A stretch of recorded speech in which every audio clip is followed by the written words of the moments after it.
주 하나님이 이르시되 나는 알파와 오메가라. 이제도 있고 전에도 있었고 장차 올 자요 전능한 자라 하시더라. 라는 말씀을 우리는 궁극적인 진리라고 믿습니다. 그 진리가 예수 그리스도에게서 실체가 되었습니다.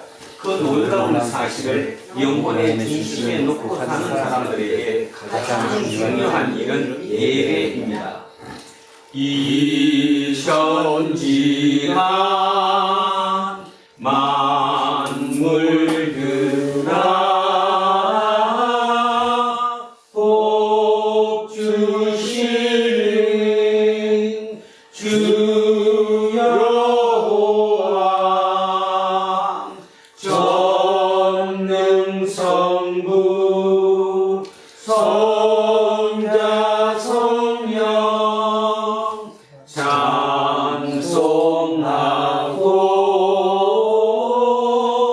찬송하세.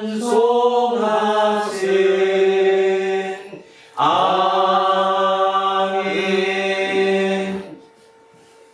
영광을 받으시기에 합당하신 우리의 하나님, 한 주간의 일상을 멈추고 하나님을 예배하기 위해서 우리 모두 한 자리에 모였습니다.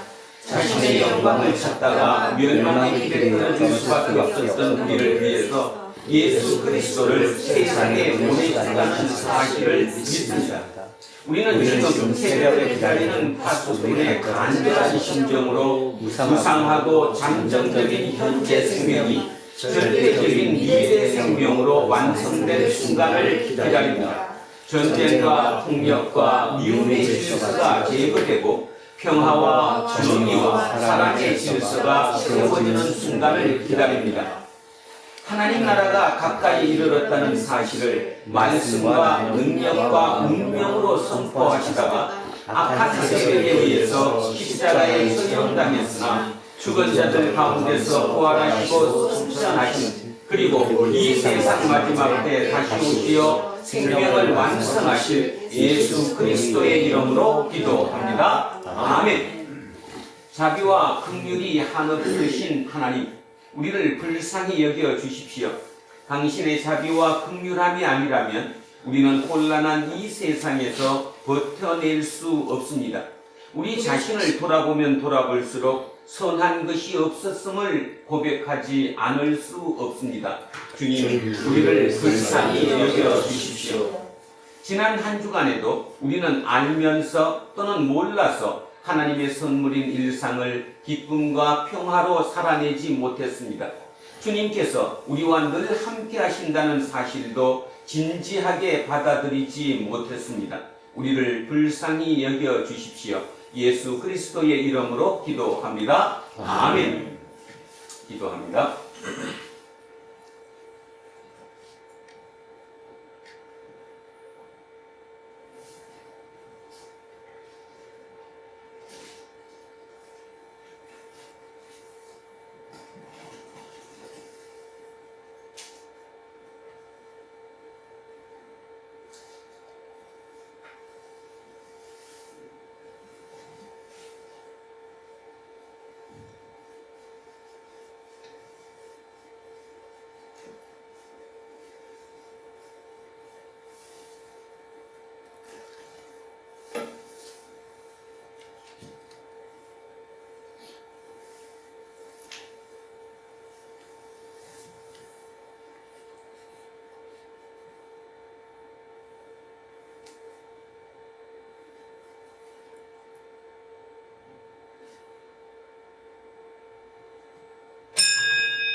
만일 우리가 우리 죄를 자백하면 그는 미쁘시고 의로우사 우리 죄를 사하시며 우리를 모든 불의에서 깨끗하게 하실 것이요.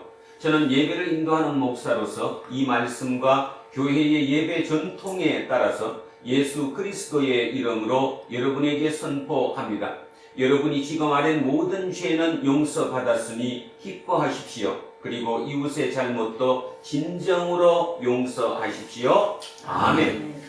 다 자리에 앉아주십시오. 찬송가 369장입니다. 369장 찬송하겠습니다.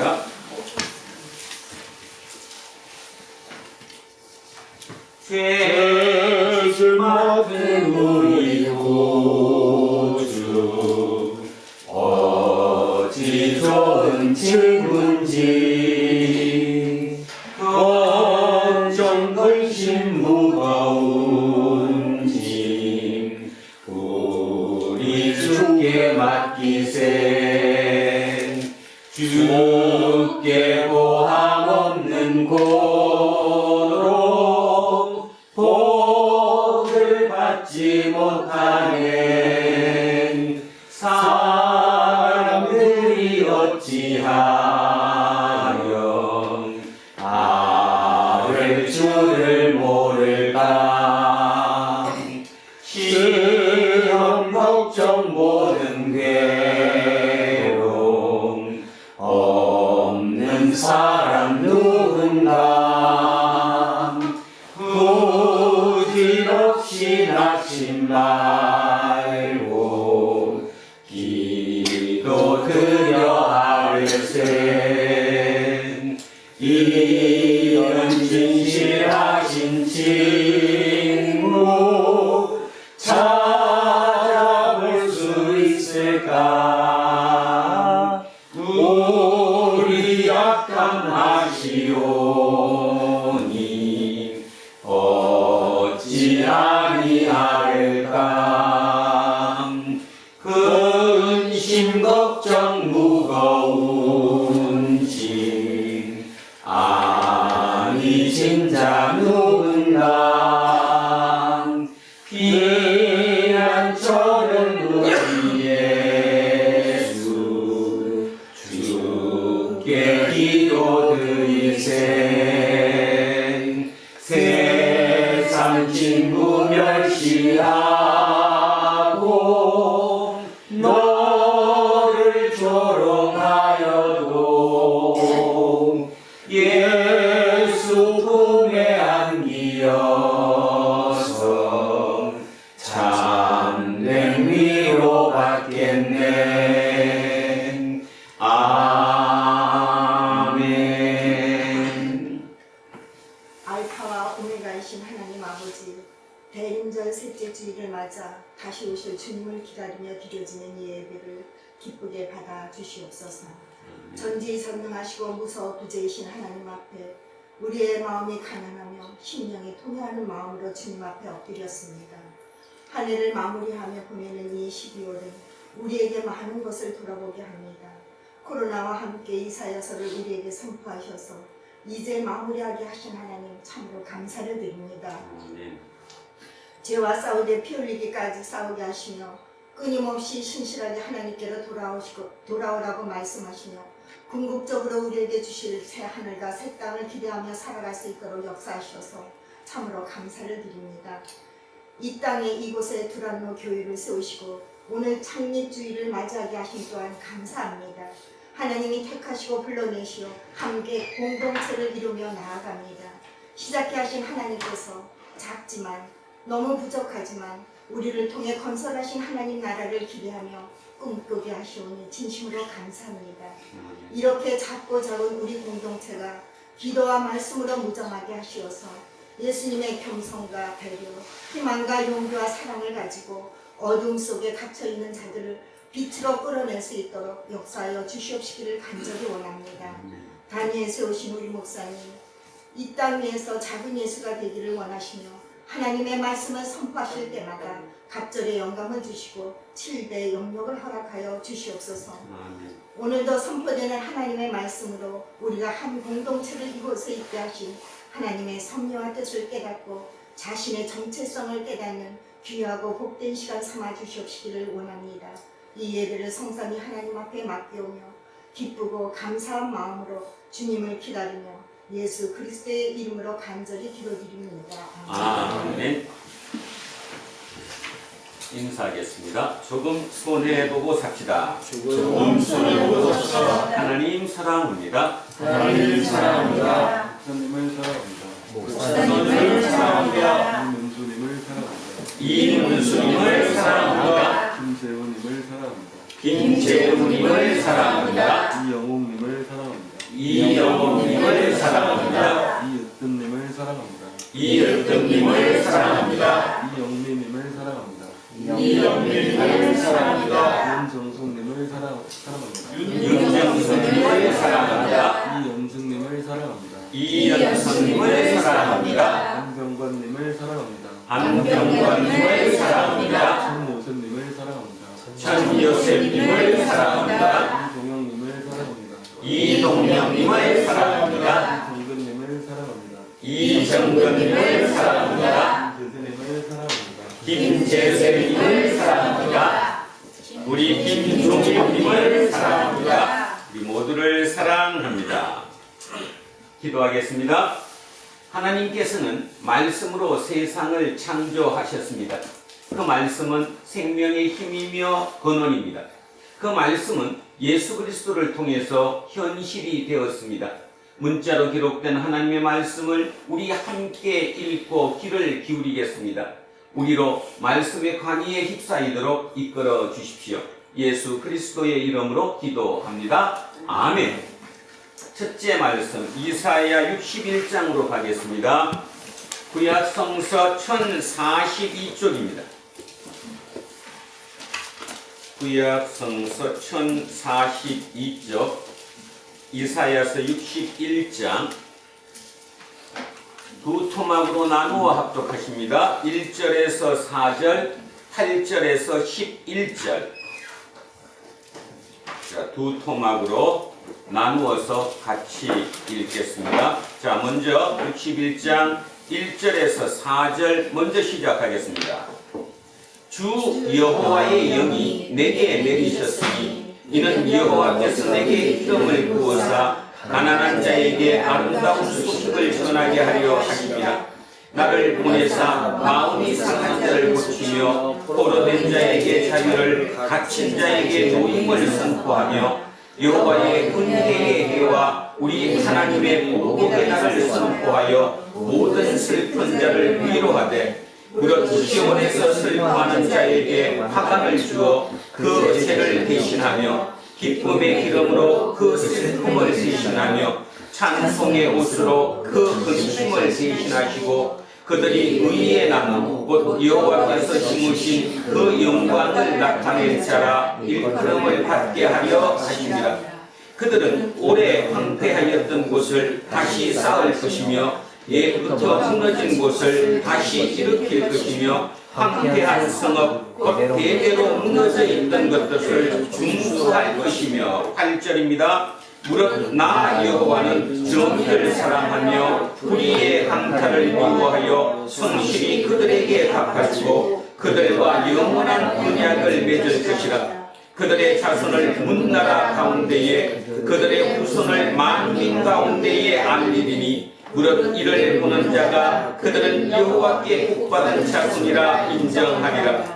내가 여호와로 말미암아 크게 기뻐하며 내 영혼이 나의 하나님으로 말미암아 즐거워하리니 이는 그가 구원의 옷을 내게 입히시며 공의의 겉옷을 내게 더하심이 신랑이 사물을 쓰며 신부가 자기 보석으로 단장함 같게 하셨습니다. 땅이 싹을 내며 동산이 흙이 뿌린 것을 움돋게 함같이 주 여호와께서 공의와 찬송을 모든 나라 앞에서 선하게 하시리라. 아멘.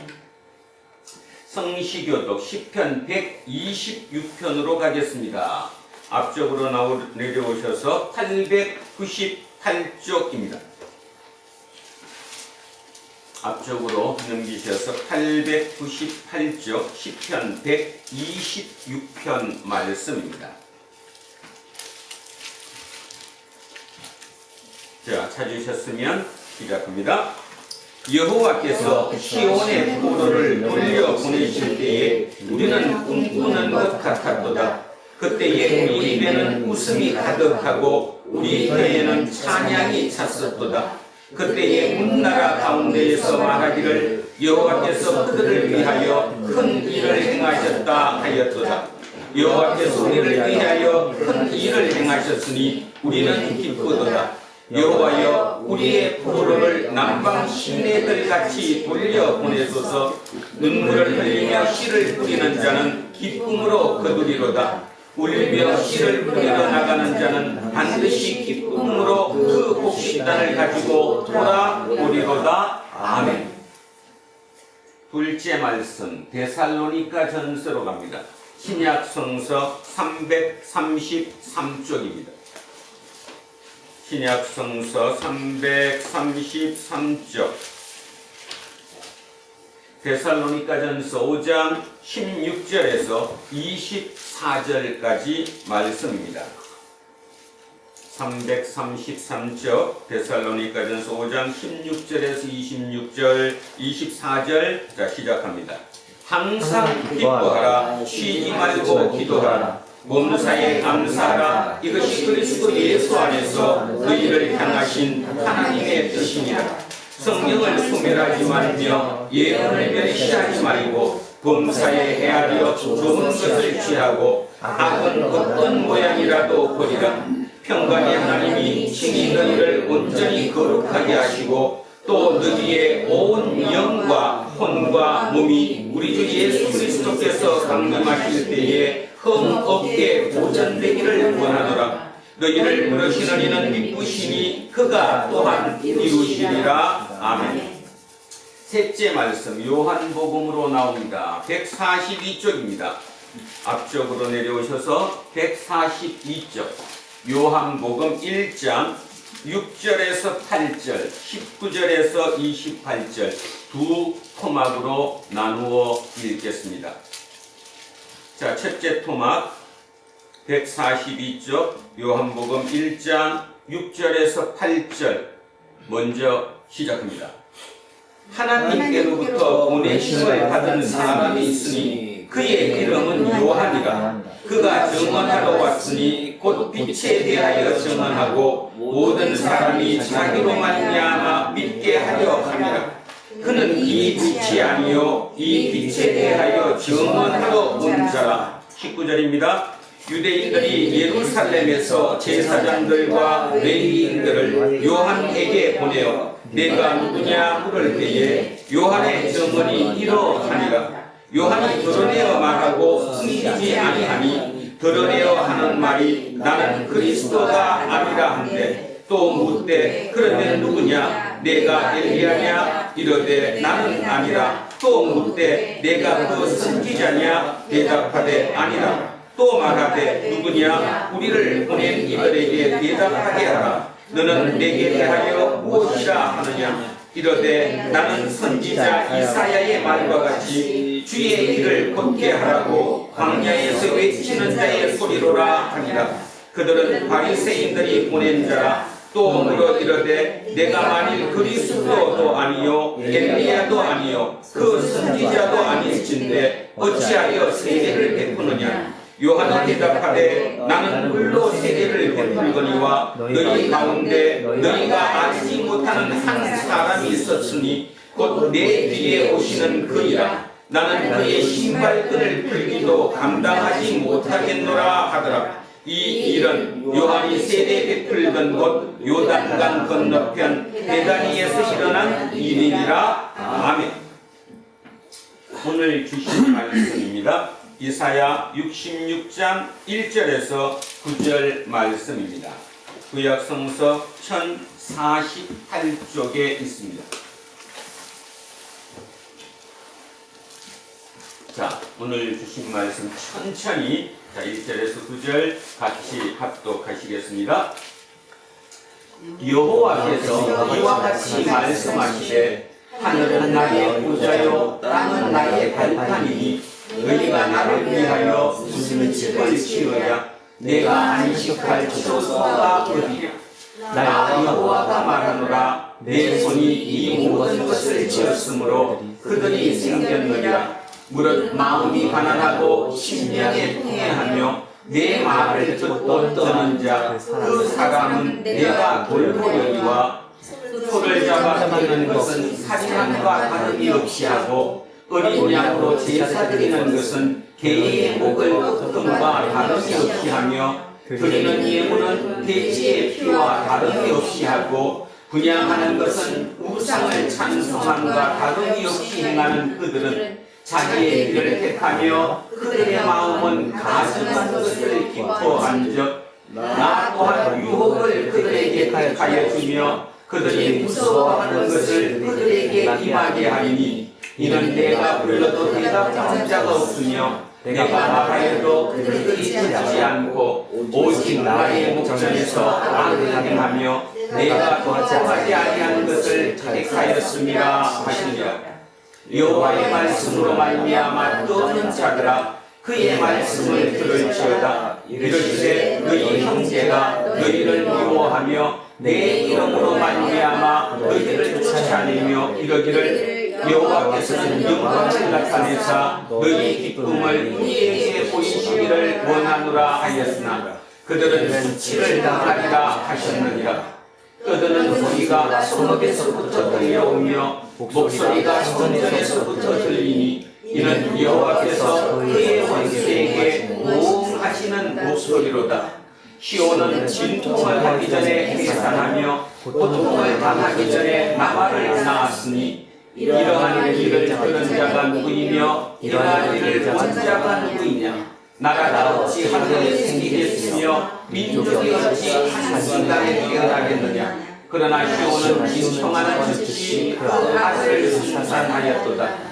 여호와께서 이르시되 내가 아이를 갖도록 하였은즉 해산하게 하지 아니하겠느냐. 내 하나님이 이르시되 나는 해산하게 하는 이인즉 어찌 해를 닫겠느냐 하시니라.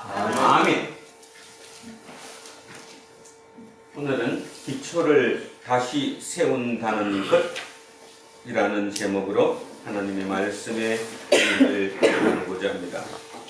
날씨가 갑자기 추워졌습니다. 이제 제대로 겨울이 온 것 같습니다. 그래도 조금은 따뜻하다가 갑작은 기온 변화에 우리 몸이 잘 말을 듣지 않는 것처럼 알게 모르게 우리는 적응을 오랫동안 하다가 보면 다른 것을 잊어버리고 말지요. 신앙생활도 그렇고 우리의 삶도 그런 것 같습니다. 그냥 똑같은 나날의 삶이 계속 이어지면 거기에 익숙해지고 거기에 빠져서 그냥 당연한 것처럼 있다가 어느 날 문득 이거 아닌데 하는 생각을 하는 그런 날도 있죠. 만약에 그렇게 이게 아닌데 라는 생각이 들면 참으로 좋은 징조이기는 하지만 그것마저도 없이 이것 아닌데 라는 개념조차도 없이 그냥 하루하루 섞여서 흘러가는 대로 살아가는 그런 사람들, 그게 어쩌면 지옥이고 그것이 심판인지도 모르겠습니다. 지난주에 우연찮게 저희 집사람이 TV 채널을 틀다가 어떤 스님의 말씀을 듣게 되었습니다. 말씀이라고 표현해야 되겠죠. 유명한, 이름은 되지 않아도 다 알 수 있는 굉장히 유명한 그분이 그 TV에서 이렇게 얘기하더라고요. 인생에는 의미가 없다. 의미를 찾으려고 애쓸 필요가 전혀 없다. 그냥 매일 하루하루를 최선을 다해서 살면 그것이 답이다. 제가 그거를 듣는 순간 머리가 팍 한 대 맞은 것처럼 의아했습니다. 저도 저 동국대를 나왔잖아요. 그래서 기초교양 과목으로 불교학 개론을 했죠. 그랬나? 진짜 불교가 그런가? 의미를 생각하지 않는 건가? 우리 삶에 의미가 있다는 게 말이 안 되는 건가? 많이 혼란을 가져왔습니다. 지금도 답은 못 찾겠는데요. 아마 그분은 그냥 그 청중들을 향해서 그냥 편하게 하루하루 너무 고통 속에 살지 말라고 그런 말씀을 하지 않았었나 뭐 그런 생각도 들긴 하지만 하여튼 쇼킹했습니다. 여러분에게 질문합니다. 여러분은 여러분의 삶이 의미가 없습니까? 의미를 부여해서는 안 됩니까? 의미대로 의미를 쫓아 살다가 너무 힘들다고 생각되십니까? 아주 중요한 얘기를 하는 겁니다. 기독교 신앙은 이유 불문입니다.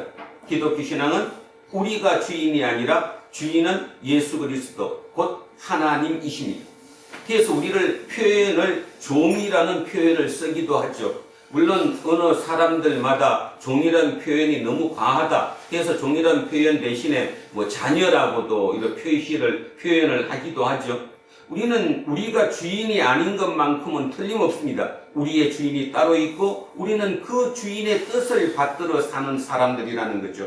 그런 면에서 따지면 어떤 면에서 우리는 너무 수동적인 사람이고 능동적이지 않다. 뭐 여러 얘기를 할 수 있겠지만 기독교인이 된다는 것, 또 기독교인이라는 자체가 무슨 말인지를 분명히 알아들어야 됩니다. 뭐 말이냐 하면 그 TV를 저 혼자만 본 것이 아니고 대한민국의 많은 사람들이 그분의 그 강연을 들었겠죠. 아마 모르긴 몰라도 그 강연을 듣는 사람 중에 많은 수가 기독교인이라고 저는 생각을 합니다. 그분들이 그 얘기를 들으면서 맞아, 인생에 의미가 뭐가 있어, 자꾸 의미 찾다가 너무 세상이 힘들어지는 거 아니야? 그냥 하루하루 열심히 최선을 다해서 살면 되지. 큰일 납니다. 그게 되지 않는 것, 그런 면에서 우리는 기초를 다시 돌아가 봐야 됩니다. 지난 13년 전 2010년 12월 17일 그날도 눈이 왔습니다. 그 눈 오는 그날 저 뒤에 있는 저 문을 열고 이곳에 처음으로 들어와서 도란노 교회가 시작되었습니다. 오늘 정확하게 13주년 되는 날입니다. 지난 13년 동안 모토로 제 주보에도 있지만 우리는 기초를 다시 세우는 교회라는 그 모토를 삼고 여기까지 왔습니다. 여러분은 어떻게 그 얘기를 들었고 또 어떤 의미로 기초를 다시 세운다는 것을 받아들이셨는간 모르지만 제가 생각하건대 13년 전 그때만 하더라도 도란노 교회가 해야 될 일은 다시 돌리는 거다. 다시 기초를 다시 쌓는 거다. 무너져버린 그곳을 다시 중수하는 것이다. 그렇게 저는 생각을 했더랬습니다. 그때만 하더라도 저는 초보 목사였을 뿐더러 또 신앙생활을 오래 하지 않았던, 어찌 보면 진짜 집사도 하지 않았던 그 사람이 기독교를 뭘 안다고 신학대학원 3년을 수료한 3년을 다닌 그것으로 교회를 시작했을까? 지금 돌이켜 생각하면 꽤나 무모했었던 것 같기도 합니다. 그런데 결국 오늘 13주년을 맞아 제가 여러분들에게 자신있게 말씀드릴 수 있는 것은 뭐였냐 하면 진짜 사도 바울의 말대로 이 교회의 주인은 예수 그리스도가 확실하십니다. 진짜로 확실하십니다. 그간에 어떤 많은 생각을 가졌겠습니다. 저도 인간적으로 머리가 그렇게 둔한 사람도 아니고 그렇게 멍청한 사람은 아닙니다. 나도 남들 하는 것만큼이라는 표현이 좀 뭐하긴 하지만 남들이 목회하는 것만큼 나도 그렇게 하고 싶었습니다. 그런데 방법을 알아야지요. 왜냐하면 교회에 대한 경험이 전혀 없었기 때문에. 그럼에도 불구하고 많은 고통과 고민 속에 이렇게도 해봐야 되겠다, 저렇게도 해봐야 되겠다. 그런데도 불구하고 13년이 지난 오늘 여러분 보시는 현장 그대로입니다. 그런데도 하나 기쁜 게 하나 딱 있습니다. 아, 하나님이 이렇게 하신 이유가 있구나. 내 욕심이 아니고 전적인 하나님의 욕심이다. 뭐냐 하면 말씀을, 진짜 성경에 있는 이 말씀을 제대로 가르치자. 자기 말을 많이 썩지 말자. 그래서 제가 설교할 때 본문을 길게 하고 본문을 많이 읽죠. 제 말을 많이 썩지 않습니다. 뭐 여느 목사님처럼 그냥 본문 정해놓고 설교 시간에 다 자기 얘기로 모든 게 귀결되는 그런 건 아니잖아요. 그렇게 했던 이유가 있더랬습니다. 그게 제가 주보 뒤에도 써놨듯이 우치무라 간조를 저는 굉장히 존경합니다. 일본의 신학자였으면서 목사였던 우치무라 간조. 그는 제2차 세계대전 와중이었음에도 불구하고 일본이 전쟁을 일으킨 것에 대해서 사죄해야 된다고 생각하고 빨리 멈춰야 된다고 생각했던 신학자였습니다. 그는 일본이 다시 살아나는 방법이 뭐냐? 성경이다. 성서로 다시 돌아가야 된다. 거기에 기초를 두고 나라가 다시 세워져야 된다. 그래서 만든 책이고 또 어떤 운동이고 한 것이 성서 일본이었습니다. 그 당시 일본 유학생으로 있던 김교신, 송영필 몇 분들 계십니다. 우리가 알고 있는 그런 분들이 거기서 배워서 우리나라에 돌아와서 우리나라에서 시작했던 게 바로 성서조선이라는 것이었습니다. 성서조선. 그 성서조선을 발간하고 갔던 사람이 김교신 선생이었는데 그 김교신 선생님의 가장 큰 애제자 중에 한 사람, 그리고 그분의 크신 기도 덕분으로 마라톤을 했던 누구죠? 손기정. 그래서 일본의 예비 뽑는 그 과정까지 모든 것을 직접 따라다녔던 그분이 바로 김효신 선생님입니다. 저는 그런 생각을 그때도 했었고 지금도 다시 한번 강조합니다. 우리도 다시 말씀으로 돌아와야 합니다. 지난주에 뒤에 장로님과 잠깐 앉아서 대화하는 중에도 그런 얘기를 드렸습니다. 세상이 하수상하죠. 답이 없습니다. 세상의 답이 뭘로 이걸 풀 수 있을 것이라고 여러분은 생각하십니까? 정치인이 잘 나와서 리더를 잘하면 바뀔 것 같습니까? 경제인이 삼성 같은 회사가 또 하나 더 생겨서 경제가 활성화되면 성장률이 높아지면 다 해결될 것 같습니까? 천만의 말씀입니다. 천만의 말씀. 결국 우리는 지금 제일 문제가 뭐냐? 특히 지금 우리의 위치가 어디에 있냐 하면 인공지능, AI, 거대 AI라고 부르기도 하고 생성형 인공지능이라고 부르기도 하는 챗GPT 같은 이 거대 인공지능이 우리를 앞에서 이끌어가는 시대로 이제 진입하고 있습니다. 이런 시대에 우리는 어떻게 해야 될 것인가? 답은 인공지능을 멈추는 게 답이다 하는 쪽도 있어요. 개발을 멈춰야 된다.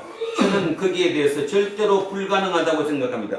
이미 맛을 들이고 이미 시작했던 그들이 그것을 멈출 이유가 전혀 없습니다. 그리고 어떠한 방법을 쓰든 그들은 멈추지 않을 것입니다.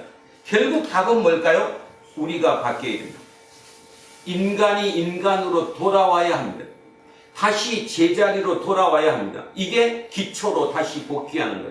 이것이 되면 아무 문제 없이 그 모든 인공지능을 우리가 도구로 사용할 수 있지만 만약에 역으로 우리가 지금처럼 괴팍해지고 각박해지고 모든 것이 자기로만 돌아가고 이렇게 해서 인간성을 잃어버리는 이 시대로 계속 이어지면 우리는 인공지능에 엄청난 피해를 당할 가능성이 아주 농후하다고 생각합니다. 그런 면에서 13주년을 맞은 두란노 교회 공동체 여러분들에게 이런 부탁을 드립니다.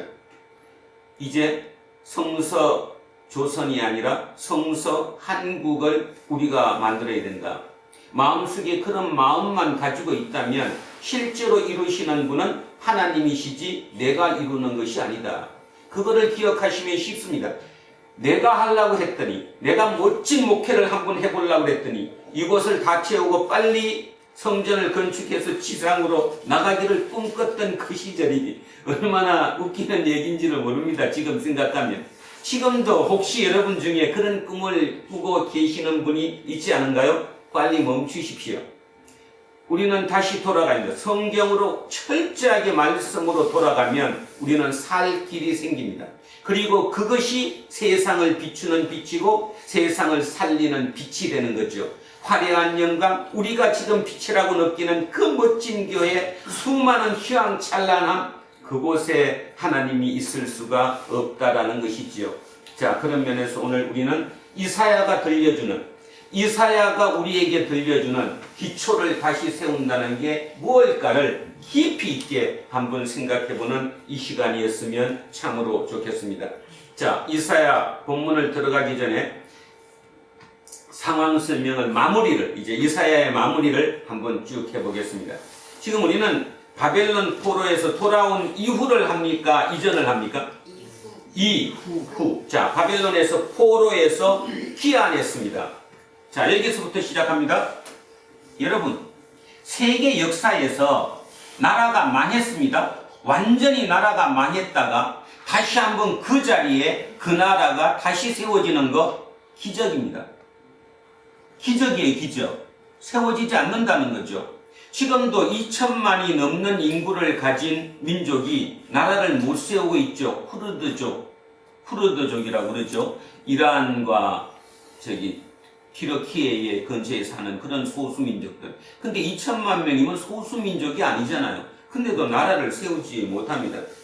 그런데 불구하고 우리가 지금 읽고 있는 이 성경은 역사적인 사실로 바벨로니아에게 완전히 망한 나라입니다. 그 말은 이스라엘이라는 나라 자체, 유다라고 하는 나라 자체가 사라졌어요. 없어진 겁니다. 없어졌던 그 나라가 다시 생기는 거예요. 기적적인 거죠. 이와 비슷한 나라가 하나 있습니다. 어디죠? 대한민국. 대한민국도 일본의 강제로 일본의 식민지가 되었습니다. 나라가 없어졌습니다. 나라가 없어진 겁니다. 일본으로 바뀌어진 거죠. 그런데 우리의 능력으로 우리의 힘으로 싸워서 독립이 된 게 아니라 국제 정세의 변화에 따라서 졸지에 우리는 복귀하게 되었고 이 나라를 그대로 유지할 수 있게 됐습니다. 그런 면에서 이스라엘과 대한민국은 많은 부분이 이렇게 흡사한 것이 상당히 많죠. 자, 어찌되었든 바벨론에서 포로로 돌아와서 다시 나라가 세워졌습니다. 이런 기적적인 일이 이스라엘에서 일어났다는 거예요. 자, 이 이스라엘의 중심 도시, 그때는 대개 뭐 도시 국가가 기본이라고 생각할 정도로 규모가 작았더랬으니까 그게 어디예요? 예루살렘. 예루살렘을 다른 말로 별칭 뭐라고 그래요? 시온. 이제 마무리를 하십시오. 예루살렘을 다른 말로 시온이라고도 부르고 시온을 예루살렘이라고도 부릅니다. 자, 이 예루살렘에 새로운 나라가 건설됩니다. 그들이 포로 귀환이 3번에 걸쳐 일어났는데요. 제일 먼저 일어난 1차 때 스룹바벨이라고 하는 리더를 중심으로 약 5만 명 가까이가 1차로 귀환을 했습니다. 그리고 그들이 했던 일이 뭐냐 하면 제일 먼저 한 일, 뭐를 건축하자? 성전을 건축하자. 성전을 건축해서 그 신을, 야훼 하나님을 모시는 것이 우리의 가장 큰 책무이다. 그래서 성전을 건축했습니다. 근데 그 건축도 만만했어요? 안 했어요? 만만하지 않았어요. 약 20년 이상이 걸렸습니다. 20년, 귀환한 뒤로 약 20년 정도가 지나서 성전, 스룹바벨 성전이라고 부르는 성전을 만들었습니다. 자, 그럼 이제 성전에서 예배 드리겠죠? 자, 그리고 난 뒤에 이제 뭐 해야 됩니까? 도시를 재건해야 됩니다. 건물도 새로 지어야 되고, 그 다음에 성벽도 새로 쌓아야 합니다. 그 중에서 제일 중요한 게 뭐냐? 성벽을 쌓는 일이에요. 왜 그러죠? 성벽을 쌓지 않고 허물어진 대로 그대로 놔두면 외적이 계속 침입을 하니까, 그때만 해도 그저 그런 지대니까 성벽을 단단히 쌓는 게 굉장히 중요한 일인데, 이게 돼요? 안 돼요? 안 돼요. 방해 세력들이 너무너무 많아요. 특히 가장 방해를 많이 하는 데가 에돔, 그 다음에 위에 있는 사마리아 사람들, 이런 사람들이 끝없이 공격을 하고 있는 거죠. 그 성벽 공사가 너무너무 지지부진했습니다. 몇 년이 흘렀습니까? 1차 귀환으로부터 약 80년이 지났습니다. 제가 자꾸 연수를 생각하는 게 여러분 머릿속에 그림을 제대로 그리라고 그렇게 하는 거예요. 80년이면 한 사람이 태어났다가 죽는 시기예요. 그죠? 특히나 그 시대에는 뭐가 평균 연령이 50세도 채 되지 않던 30대 40대면 죽었던 그 시대에 80년이 지나서 2차 귀환이 일어납니다. 그 2차 귀환의 리더가 에스라였습니다. 근데 에스라는 학자며 사제예요, 쉽게 얘기하면. 그러니까 그 에스라가 귀환해서 이스라엘에서 했던 운동은 정치적인 일보다는 어떤 일이 컸을까요? 도덕적인 일, 종교적인 쪽으로 더 역할이 컸어요. 그러니까 정신을 하나로 다시 모으자는 거죠. 그래서 에스라가 80년 만에 다시 예루살렘에 2차로 귀환해서 정신을 하나로 모아갔습니다. 자, 그래도 성전 건축, 성벽은 쌓아져요? 안 쌓아져요? 안 쌓아져요. 그러다가 14년 뒤, 그러면 처음으로 따져서 몇 년 가까이 돼요? 94년이 지난 거죠. 약 100년이 지나가고 처음 1차 귀환으로부터 94년이 지나서 2차 귀환 지나서 3차 귀환에 느헤미야가 드디어 옵니다. 느헤미야는 실력자입니다. 아닥사스다 왕이라고 하는 그 왕의 뭐였어요? 술관원장이에요. 최측권이 되었다는 거죠. 그 최측권이 황제의 신임하에 유대 총독으로 부임합니다. 에스라와 느헤미야의 차이. 에스라는 종교 지도자였지만 느헤미야는 정치 지도자입니다. 총독으로 온 거예요. 그리고 일을 시작합니다. 그는 며칠 만에 52일 만에 약 52일 만에 그 성벽 재건을 이루어냅니다. 특히 젊은 사람들은 그 생각을 머릿속에 많이 넣어야 합니다. 불가능이 뭘로 됐습니까? 가능으로 됐습니다. 지난 80년, 90년 동안 그렇게 애써서 하려고 했던 성벽 재건 공사를 느헤미야는 단 52일 만에 끝냈습니다. 어떻게 끝냈을까요? 그 성둘레를 잘라가지고 시시했어요. 김정인이 보고 너 능력, 너 얼마 정도 할 것 같아요. 그러니까 종인이가 저는 한 2m 정도는 제가 할 것 같습니다. 그래서 2m. 이어뜸이 보고 넌 얼마나 할 수 있어? 저는 한 3m 할게요. 제우 보고 저는 한 2m 할게요.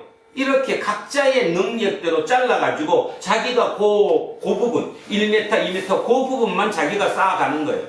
그러다 보니까 이를 두 패로 나눠서 해야 되죠. 한 패는 무기를 들고 공격해오는 그들을 막고 한쪽은 기구를 들고 쌓고 이렇게 두 가지 전략을 써가지고 단 며칠 만에 52일 90년이 걸려도 해내지 못한 일을 정치 지도자 한 사람이 제대로 판단해서 제대로 했더니 52일 만에 그 공사가 끝났다는 거예요. 그거를 머릿속에 깊이 두면서 오늘 본문을 한번 잘 살펴보시기 바랍니다. 그러면 오늘 우리가 기초를 다시 세운다는 것이 무엇인지 이사야가 얘기하는 그 얘기가 무엇인지 우리는 알게 될 것이라고 생각합니다. 자, 오늘 본문 들어가겠습니다. 자, 시작합니다. 여호와께서 이와 같이 말씀하시되 하늘은 나의 보좌요 땅은 나의 발판이니 너희가 나를 위하여 무슨 집을 지으랴 내가 안식할 처소가 어디랴. 이 1절은 하나님에 대해서 말씀하시는 거예요. 하나님은 어떠신 분이라고요? 하나님은 하늘이 보좌예요. 하늘의 의자가 하늘이 의자라니까요. 그 하늘의 의자에 앉아가지고 그 발을 딛고 있는 발판이 땅이에요. 머릿속에 상상 한번 해보시라니까. 이 지구별 땅이 발 디디는 발판이고 하늘의 의자에 앉아 계시는 거예요. 쉽게 말해서 우주를 초월한다는 거죠.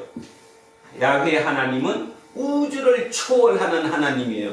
이렇게 얘기하니까 여러분들은 그 말 너무 많이 들어서 당연한데 여기겠지만 여러분 그 당시로 돌아가서 생각해보면 어떤 신이 우주를 초월해 있는 신이라는 생각을 가지기가 쉬웠을까요? 어려웠을까요?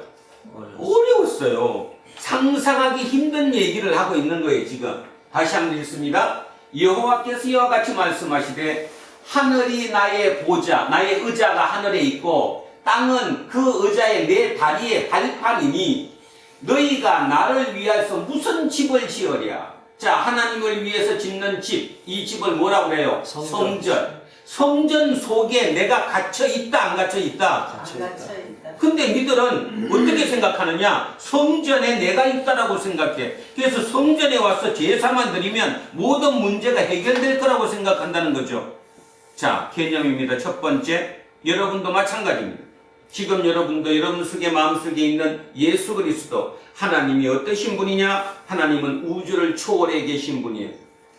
아무리 과학자들이, 천문학자들이, 우주학자들이 우주가 얼마나 크다고 얘기해도 그거에 관계없이 그것을 초월해서 계시는 분, 그래서 무소부지하게 모든 곳에 계시는 분, 그분이 누구라고요? 하나님이에요. 그리고 그 하나님은 이 예배당 안에 있을 수가 없으시는 거죠.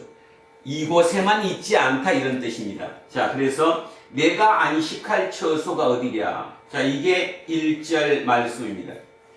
기본 예수 그리스도를 우리는 우주를 초월하는 분, 하나님은 우주를 초월해 계시는 분, 어느 곳에도 항상 모두 계시는 분이지 두란노 교회에만 계시는 분은 아니라는 사실을 명심하자 이런 뜻이겠죠.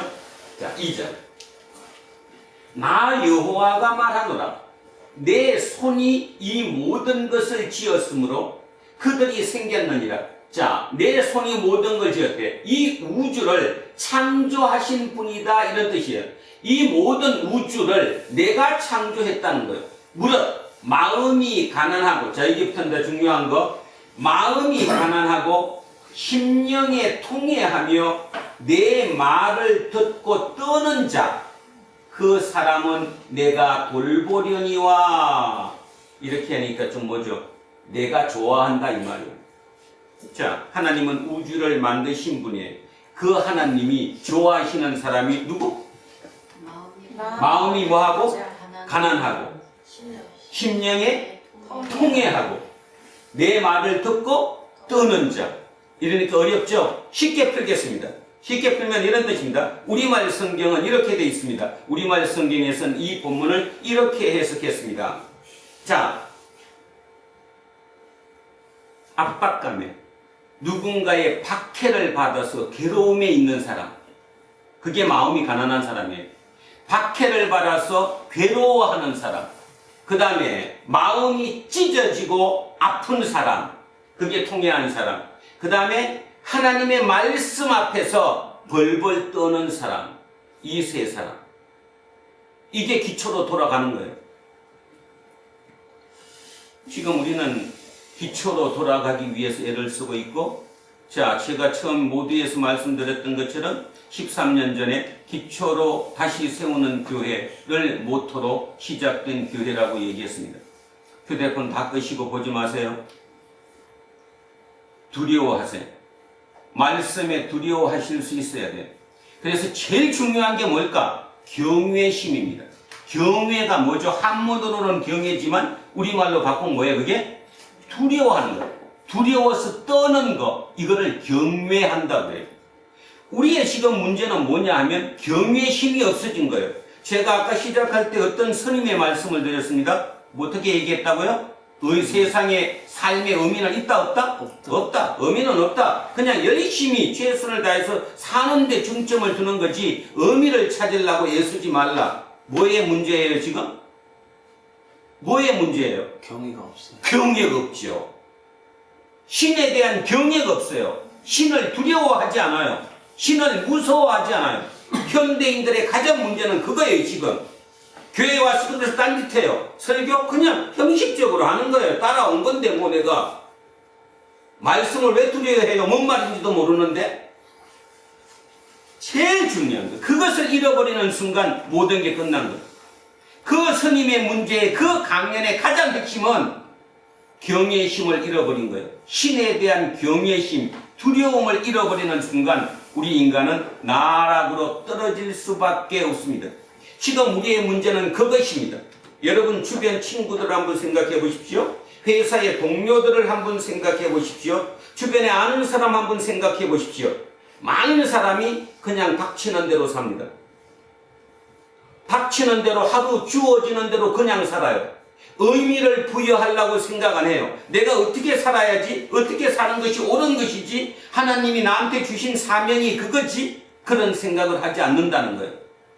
두려움을 잃어버렸어요. 경외심을 잃어버린 거라는 겁니다. 자, 이사야가 2500년 전에 오늘을 사는 우리에게 말씀하시는 거예요. 하나님이 좋아하는 사람, 하나님이 기뻐하는 사람, 하나님이 이뻐하는 사람이 세 종류다라고 얘기하죠. 자, 한 번 더 하겠습니다. 뭐를 받아? 핍박을 받고 고통 속에 있는 사람. 또 하나, 마음이 찢어지고 아픈 사람. 세 번째, 말씀 앞에서 벌벌 떠는 사람. 우습게 들으면 안 됩니다. 도단노 교회 이것만 되면 그냥 성서한국 하나님이 여러분을 통해서 이루어 가십니다. 여러분이 하는 게 아니고 여러분을 통해서 이루어 가신다고요. 그러면 하루의 삶이 틀려집니다. 지금처럼 절대로 살지 않습니다. 한 번만 더 합니다. 너무 중요해서 합니다. 박해를 받아서 괴로움 속에 있는 사람. 두 번째는 마음이 찢어지고 아픈 사람. 세 번째는 말씀 앞에서, 하나님 앞에서, 예수 그리스도 앞에서 벌벌 떠는 사람. 이 사람들이 하나님께서 좋아하는 사람이지, 성전에 와서 예배 열심히 드린다고, 주일 성수 열심히 한다고, 성경책 옆에 잘 끼고 다닌다고 하나님이 좋아하지 않는다는 거예요. 그게 기초를 다시 살릴 수 없다라는 거예요. 자, 그래서 지금 2절에 얘기했습니다. 이 세 개 외웠어요? 자, 3절 가겠습니다. 2절과 3절을 비교해야 합니다. 자, 3절에는 이렇게 얘기했습니다. 소를 잡아 드리는 것은 살인함과 다름이 없이 하고 어린 양으로 제사 드리는 것은 개의 목을 끄끔과 다름없이 하며 드리는 예물은 돼지의 피와 다름이 없이 하고 분향하는 것은 우상을 찬송함과 다름이 없이 행하는 그들은 자기의 길을 택하며 자기의 길을 택한다. 지 마음대로 한다는 거예요. 지 마음대로, 지 하고 싶은 대로 하는 거예요. 지가 하고 싶은 대로 예배 드려요. 또 하나, 그들의 마음은 가정한 것을 기뻐한 적. 가정한 것은 뭐냐? 하나님이 아주 싫어하는 것을 골라해요. 싫어하는 것만 골라해요. 자, 이제 잘 들어보세요. 아까 누구였죠? 아까? 하나님이 기뻐하는 자가 누구라고요? 가난하고 통해하고 핍박을 받고 괴로워하는 사람, 그 다음 마음이 찢어지고 아픈 사람, 그 다음 말씀 앞에서 벌벌 떠는 사람, 그죠? 그들은, 자, 질문합니다. 그들, 지금 얘기했던 이 세 부류의 이 사람들은 성전에 가서 예배 자주 드릴 수 있을까요? 없을까요? 없어요. 왜? 그때는 예배가 뭐예요? 성전에 가서 뭐 하는 거예요? 제물을 바쳐서 제사를 드리는 거죠? 그러면 이들은 돈도 많을까요? 안 많을까요? 없어요. 삶이 어려워요. 그러니까 간혹 가다, 진짜 간혹 가다가 어찌어찌 해서 성전에 제사 드리러 한 분 가면, 자, 제사는 뭘 바치죠? 부자들은 뭐 바쳐요? 소. 그 다음, 그거보다 조금 다음 단계는 양. 그것도 안 되면 비둘기. 그러면 그들은 뭐 바쳤을까요? 비둘기. 소도 못 바쳐. 소 갖고 제사 못 지내. 돈이 없으니까. 양 갖고도 제사 못 지내. 그냥 비둘기 한 마리로 사가지고 그 겸손한 마음으로 제사 드리는 거예요. 예배 드리는 거예요. 그런데 보세요. 그런데 이 사람들이 누구예요? 지 맘대로 사는 사람들. 자기 길을 택하며 사는 사람들. 지 맘대로 살아요. 그리고 하나님이 싫어하는 집만 골라서 하는 사람들. 이들은 어때요? 뭐를 잡아드려요? 소 잡아드려요. 또 양을 잡아드려요. 그 다음에 뭐죠? 소하고 양을 잡아드려요. 생각 잘 하셔야 됩니다. 하나님이 뭐라고 뭘 말씀하시는가 이 얘기하는 거예요. 자, 거꾸로 이렇게 하겠습니다. 오늘 가서 제사를 지낼 때 나는 소를, 황소를, 큰 소, 아주 좋은 거를 하나 잡아서 제사를 드렸어요. 마음이 어떨까요? 마음이 뿌듯하지. 콩 잡아야 안 잡아요? 나 지금 뭘로 제사 드리는가 봐. 얼마나 멋지겠어요.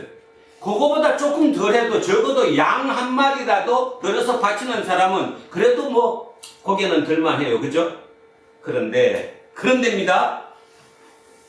하나님은 지금 뭐라고 얘기하시냐면 지가 하고 싶은 대로 하는 사람, 지 생각 속에 있는 대로 나를 무시하고 하는 그들이 제사를 왜 드릴까요? 왜 양을 왜 잡아요? 왜 소를 잡아서 드릴까요? 이유. 자기 자랑. 복 받으려고. 복 받으려고. 쉽게 얘기해서 누가 주인이고 누가 도구예요. 중요한 건 누가 주인이고 누가 도구예요. 내가 주인이고 하나님이 도구예요.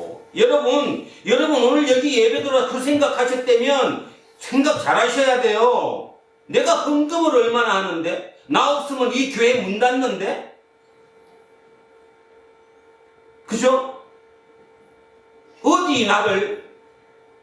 하나님은 내 중심을 정확하게 보시니까 아주 혹독한 얘기를 하시는 거예요. 네가 소를 잡아 드렸어?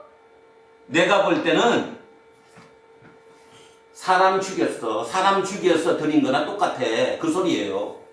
네가 양 잡아서 제사 드렸어? 내가 볼 때 너 양을 잡아 드렸지만 내가 보건대는 너 개의 목을 꺾어갖고 제사 드렸어. 여러분, 개는 율법에서 뭐예요? 부정한 거예요. 그러면 제사 제물로 쓸 수 없어요. 또 돼지도 부정한 거예요. 쓸 수 없어요. 개나 돼지는 제사로 쓸 수가 없는 거예요. 그런데 하나님이 얘기하는 거예요. 너 양으로 제사 드렸어? 그러니까 사람들은 너보고 야, 저 사람은 얼마나 좋을까 저걸로 제사를 지내고 그렇하지만 내가 볼 때 지금 너는 개 목을 꺾어서 나한테 바친 거나 똑같아. 이 소리예요. 그 다음에 예물은, 드리는 예물은 돼지의 피로 드렸대요. 뭐로 드려야 되는데? 양의 피나 소의 피를 드려야 되는데 돼지 피로 쓸 수 없는 부정한 것으로 다름이 없이 하고, 분양하는 것은 우상을 찬송함과 다름이 없이 행하는 그들. 아까 거랑 다시 비교하겠습니다. 하나님이 제일 첫 번째 이렇게 우리에게 말씀하셨습니다. 하나님은 교회 속에 갇혀 있는 사람이 아니야. 하나님은 성전에 갇혀져 있는 사람이 아니야. 이 온 우주를 창조해서 우주를 초월해 계시는 신이 야훼 하나님이야. 그런 신을 너희들은 나를 섬기는 거야. 그런데 그 하나님께 내가 너무 죄가 많아서, 너무 악함이 많아서, 너무너무 약해서, 그런 이유로 하나님께 제사조차도 제대로 드릴 수 없는 이 신세가 불쌍하고 안타까워서 오직 하나님께 긍휼만 바랄 뿐이야. 어디 감히 내가 하나님을 도구로 쓸 수가 없지. 하나님이 그냥 나를 긍휼히 봐주는 것만 갖고도 눈물이 줄줄하게 흐를 수밖에 없는 그런 처지의 사람, 그들의 예배, 그들이 간혹 가다가, 지금 계속 올 수는 없지만 진짜 간혹 가다가 비둘기 한 마리라도 가지고 와서 드리는 그 예배, 그 예배는 하나님이 뭐라고 그러느냐? 내가 기뻐 받는다는 거예요. 그런데 소를 잡아 드린다고? 양을 잡아 드린다고? 돼지 피를 드린다고? 분양한다고? 다 거짓말이라는 거예요. 그 속에는 뭐가 있냐 하면 네가 주인이고 나를 도구로 쓰기 위해서 네가 그걸 바치고 있지 않냐. 그러니까 그 바친 것은 소를 바쳐서 너가 볼 때는 대단한 일을 한 것 같지, 내가 볼 때 사람 죽여서 바친 거나 똑같은 거야. 근데 저거 제가 묵상하면서 울컥했어요. 여러분 한번 생각해 보십시오.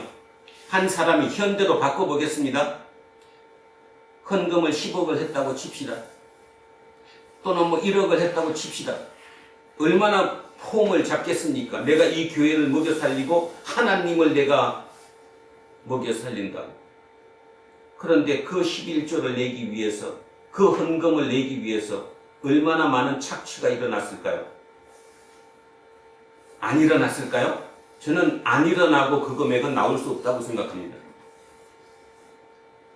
어떤 형태로든, 본인은 착취가 아니라고 했을지 몰라도 어떤 형태로든 자본주의 사회에서 착취가 없이 그 정도 헌금을 내기는 어렵다라고 저는 생각합니다.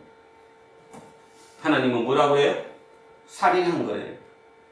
네가 소 잡아서 나한테 제사 지내는 게 사람 죽여서 드리는 거랑 똑같다는 거예요. 울컥하지 않습니까? 그런데도 이 말씀 앞에 제대로 듣지 않습니까? 제대로 서지 않습니까? 두렵고 떨리는 마음으로 듣지 않습니까? 장난으로 들어요. 성경 어려워. 아무리 들어도 몰라. 그 말이지 뭐. 좋게 살라는 거 아니야? 도덕적으로 살라는 거지 뭐. 아니에요. 아닙니다. 자, 소를 잡아 드리는 것은 살인함과 다름이 없고, 어린 양으로 제사 드리는 것은 개를 목을 꺾어서 드리는 거랑 하나님 볼 때 똑같다는 거예요. 예물은 돼지 피를 드리는 거랑 똑같다는 거예요. 분양하는 것은 우상을 찬송함과 다름없이 하고 있다는 거예요. 당신들이. 근데 그들은 자기의 길을 스스로 택해요. 지 하고 싶은 대로 해요. 지가 주인공이에요. 자기 말이 법이에요. 자기가 중심이에요. 그렇게 해서 그들의 마음은 가증한 것을 기뻐한 즉 하나님이 가장 싫어하는 것을 하는 사람들, 이 사람들. 그러면 비교가 딱 되잖아요. 도대체 뭐를 기초로 다시 가야 하느냐라고 우리는 지금 답이 정확하게 나와 있잖아요. 우리는 지금도 어쩌면 하나님, 저도 그냥 소 한 번 드릴 수 있게 11조 드릴 수 있도록 저한테 복을 주시면 안 돼요? 기도하는 마음 속에 얼마나 많은지 몰라요. 그거 안 되면 그래도요, 하나님, 아이고, 이번 달에는 그래도 한 양 정도는 드릴 수 있게 저한테 복 주세요. 그것이 쌓이고 쌓여서 진짜 100여 년 조금 더 된 시간 속에 대한민국 교회가 저렇게 커졌는데, 커졌으면 더 잘 되고 더 좋아야 되는데, 지금 대한민국은 최악의 상황으로 가고 있어요. 모든 면에서. 그거는 누구든지 인정해요, 지금. 아니라고 부인 못해요. 저는 3절이 똑같다고 생각합니다. 우리를 돌아봐야 한다는 2절, 3절. 그래서 2절, 3절 한 번 더 합니다. 2절. 나 여호와가 말하노라. 내 손이 모든 것을 지었으므로 그들이 생겼느니라. 무릇 마음이 가난하고 핍박을 받아서 고통스럽고 괴로워하는 사람들, 심령에 통해하며 마음이 찢어지고 마음이 깨지는 사람들, 내 말을 듣고 떠는 자, 경의 힘이 높은 사람들, 그 사람들은 내가 돌보려니와 내가 기뻐하겠다. 3절. 그러나 소를 잡아 드리는 것은 살인함과 다름이 없이 하고 어린 양으로 제사 드리는 것은 개의 목을 끄끔과 다름없이 하며 드리는 예물은 돼지의 피와 다름이 없이 하고 분향하는 것은 우상을 찬송함과 다름이 없이 행하는 그들. 이 그들, 불경한 사람들, 이들. 근데 실제로 세상적으로 따지면 멋지게 보이는 사람들. 신앙생활은 저렇게 해야 돼. 저 정도 해야 되는 거 아니야? 그래야 신앙생활이지. 그래야 장로지. 그래야 집사 아니야?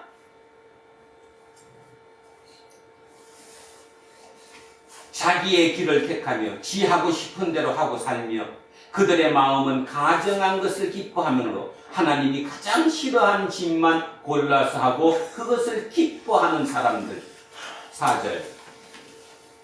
나 또한, 나 하나님이에요. 여호와 하나님, 나 또한 유혹을 그들에게 택하여 주며. 이러니까 헷갈리는데 그냥 그대로 놔두겠다는 거예요. 얘기 안 하겠다는 거예요. 잘못됐다 잘했다 얘기 안 하고 그냥 그대로 놔둔다는 거예요. 그대로 놔두는 게 일종의 뭐예요? 심판이죠. 네? 그대로 놔두는 게. 그러니까 다시 얘기하면, 이달에 만약에 1억을 헌금을 했어요. 다음 달에 1억을 해요. 그 다음 달에 2억을 해요. 놔두는 것이 심판일 수 있다는 거예요. 근데 우리는 어떻게 생각하느냐 하면, 저 집이 지금 저 사람이 복을 막 받아갖고 있구나 라고 생각할 수 있다는 거죠. 하나님은 지금 나 또한 유혹을 그들에게 택하여 주며 그냥 놔두겠다는 거예요. 내버려 두겠다는 거예요. 그러면 그들이 무서워하는 것을 그들에게 임하겠다. 심판이 오게 하겠다는 거예요. 이는 내가 불러도 대답하는 자가 없으며 내가 말하여도 그들이 듣지 않고 오직 나의 목전에서 악을 행하며 내가 기뻐하지 아니하는 것을 택하였습니다 하시니라. 벌을 주겠다는 거죠. 심판을 주겠다는 거예요. 근데 심판한다고 하니까 팍 망하게 했으면 좋은데 망하게 하는 게 심판이 아니에요. 잘 생각하세요. 망하게 하는 게 심판이 아니에요. 5절. 여호와의 말씀으로 말미암아 떠는 자들. 이제 다시 앞쪽으로 돌아온 거죠. 하나님이 기뻐하시는 하나님의 말씀에 진짜 겸비한 자세로 오직 하나님께 긍휼만을 기대하고 하나님께 제사 드리는, 하나님께 예배 드리는 그들, 아까 얘기했던 그 세 부류, 그들에게 그의 말씀을 들을지어다. 이러시되 너희 형제가, 여기 중요합니다. 형제입니다. 너희 형제가 너희를 미워하며 내 이름으로 말미암아 너희를 쫓아내며 이러기를 여호와께서는 영광을 나타내사 너희 기쁨을 우리에게 보이시기를 원하노라 하였으나 그들은 수치를 당하리라 하셨느니라. 어렵죠. 굉장히 어렵습니다. 제가 이렇게 풀겠습니다. 아까 그 바벨론 포로 1차, 2차, 3차를 했으니까, 3차 한번 하겠습니다. 2차까지 포로가 귀환했습니다. 그래도 공사를 성벽 공사를 하려고 해도 이루어집니까? 안 이루어집니까? 안 이루어집니다. 그 시기가 몇 년이 지났다고 그랬는데 최소한 80년이 지났다고 그랬어요. 귀환한 지 80년이 지나서 이미 죽을 사람도 죽고 새로 태어난 사람도 죽는 그 시기에도 성벽 재건 공사는 이루어지지 못하고 있어요. 그런데 그 중에 소수의 누군가는 그래도 하나님께서 약속하신 것이기 때문에 분명히 하나님이 해주실 것이라고 믿고 있는 거예요. 그걸 우리는 뭐라고 해요? 그런 믿음을 소망이라고 해요. 여러분, 희망과 소망이 어떻게 틀려요? 희망, 소망. 소망은 사명의식을 갖고 오는 게 소망 아닙니까? 희망은 내가 그냥 기다리고 있어. 추구하는 예. 단계수. 그러니까 결론, 희망은 이루어질 수도 있고 안 이루어질 수도 있어. 그 말도 내 바라는 거니까. 소망은 하나님이 반드시 이렇게 해줘야 안 해줘요. 단지 차이가 시간적인 텀의 차이만 있을 뿐. 그러니까 지금 성벽 공사가 완전히 될 거라고 처음에는 모두가 믿었겠죠. 모두가. 그러다가 세월이 10년, 20년, 30년, 40년, 50년, 60년, 70년, 80년 흘러요. 그러니까 많은 사람들은 성벽 공사는 할 수 있다 없다? 없다. 불가능하다고 대세적으로 얘기하죠. 그런데 소수의 그 소수가 누구예요? 하나님의 말씀으로 떠는 자, 하나님의 말씀을 온전히 믿고 그 하나님 말씀에 두려움을 가지고 있는 경외하는 자, 그들은 어떻게 생각하느냐? 아니야, 아직 때가 안 됐을지 몰라, 결국은 이루어내실 거야, 이렇게 믿고 있는 자는 아주 소수겠죠. 그러면 여론은 어떻게 될까요? 여론이 지금 어떻게 돼요? 된다 안 된다? 안 된다. 그러면 누가 미친놈이에요? 된다고 하는 거지. 누가 미친놈이잖아. 소망을 가진 자. 소망을 가지고 분명히 된다고 하는 그 소수가 미친놈이 되는 거죠. 그러니까 절대 다수가 그 소수에게 빈정거리는 거예요. 된다고 그게? 그러면 빨리 네가 기도해가지고 하나님이 영광을 드러내어서 그 일이 되게 한번 해봐. 조롱하는 거예요. 지금 이 내용이. 조롱하는 거. 자, 그러면 그 생각하고, 지금 제가 대충 말씀드렸으니까 그 생각을 가지고 다시 한번 읽겠습니다. 여호와의 말씀으로 말미암아 떠는 자들아, 하나님 말씀 앞에서 경외하는 자, 하나님 말씀 앞에 부들부들 떠는 사람, 두려움을 가진 자, 겸손한 자, 겸비한 자, 이들에게 그의 말씀을 들을지어다. 이러시되 너희 형제가, 저 중요한 거는 같은 예배하는 형제잖아요. 같은 교회 식구예요. 그 형제가 너희를 미워하며, 왜 미워해요?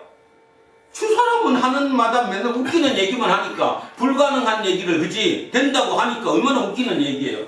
자, 그래서 이러기를, 내 이름으로 말미암아 너희를 쫓아내며 이러기를, 여호와께서는 영광을 나타내사, 본인의 영광을 나타내사 너희 기쁨 성벽 공사를 하는 것을 우리에게 보이시기를 원하노라, 보여줘라 하였으나 이거들은 누구예요?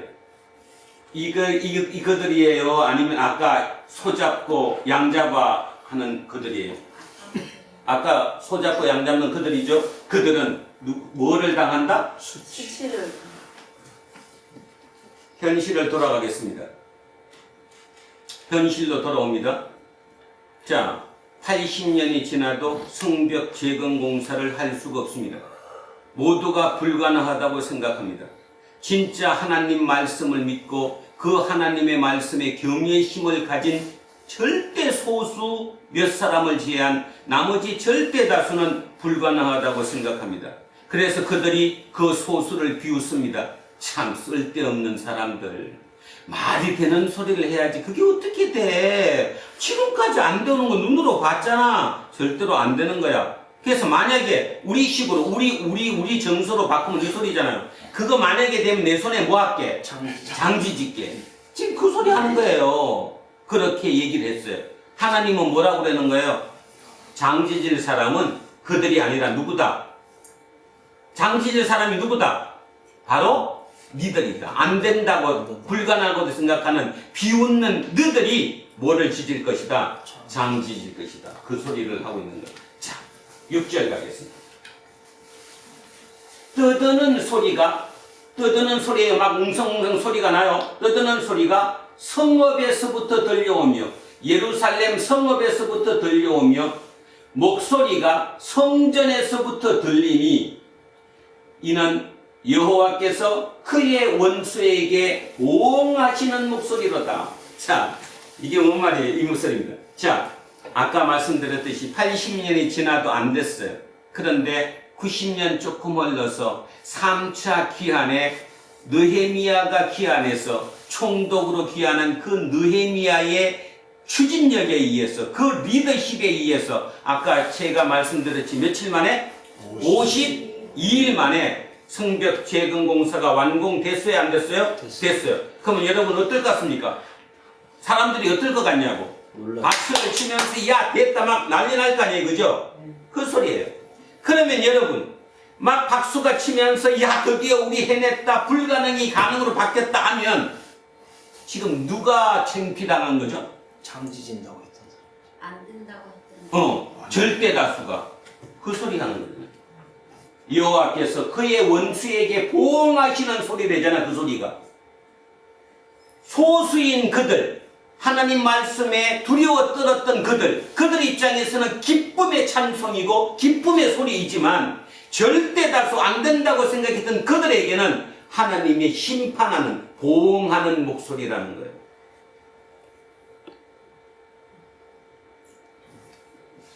그래서 떠드는 소리가 성읍에서부터 들려오며 목소리가 성전에서부터 들려요. 그러니까 소수의 그들에게는 박수 환호가 펼쳐지는 거예요. 근데 이는 여호와께서 그의 원수에게 보응하시는, 원수를 심판하시는 목소리다, 그런 뜻입니다. 그렇죠? 그들에게는 원수의 목소리가 되는 거죠. 이렇게 해서 6절까지가 가장 기본적인 핵심입니다. 이게 바로 기초로 돌아가는 것입니다. 우리 신앙의 기초로 돌아간다는 게 뭘까? 자, 그러면 이제 다시 한번 해보겠습니다. 신앙의 기초로 돌아간다는 것은 우리의 마음이 가난해지고 겸손해져야 한다. 마음속에 많은 우월감이 생긴다거나 나를 보라 한다거나 이렇게 되면, 다시 얘기해서 내가 주인이 되고 하나님이 도구화되는 그 순간이 되면 이 신앙은 문제가 생겨버리고 만다. 그런데 지금 우리 교회 중에도 많은 경우에 문제가 뭐냐 하면 신앙이 도구화가 됐다. 하나님이 도구화가 됐다. 그래서 철저하게 간증까지 해요. 하나님이 도와주셔갖고 내가 이걸 이루어냈다고. 근데 그걸 깊이 생각하면, 물론 다는 아니겠지만 많은 경우 하나님이 도구화가 되어버린 거예요. 하나님이 도와주셔서 된 거예요. 그래서 다른 사람이 다시 그걸 본받아요. 예전에 그런 분이 있었는데, 그런 분 저한테 와갖고 그분이 그랬어요. 그 어떤 집사님, 남자 집사님이셨는데, 어떤 교회 가서 했더니 간증 집회를 하는데 헌금을 선 11조를 먼저 낸다며, 벌어서 내는 게 아니라 먼저 11조를 1,000만 원을 내버리면 11조를 1,000만 원 냈으니까 얼마를 벌어? 1억을 번다고. 그래갖고 선 11조를 한다고. 그래서 우리도 여기서도 선 11조 받냐고. 제가 받는다고 그랬을 때 안 받으려고 웃었어요. 선 11조.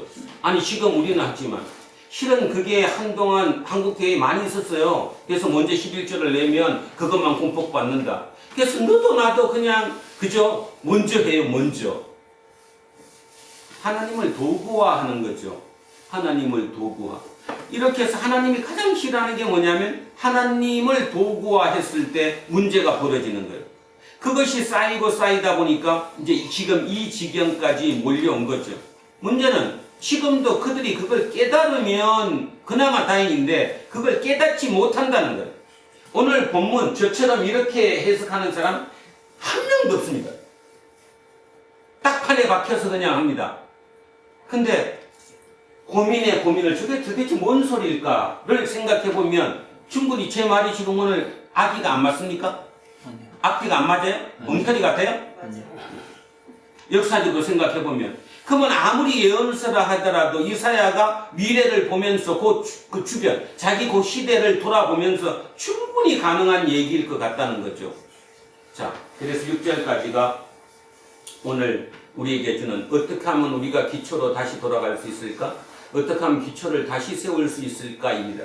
그렇다면 우리는 좀 쉽지 않습니까? 우리 두란노 공동체 식구들이 뭐 아직까지 소잡을 정도도 안 되고 양잡을 정도도 좀 안 됐으니까 우리는 그나마 좀 쉽게 다시 한번 시도할 수 있지 않겠어요?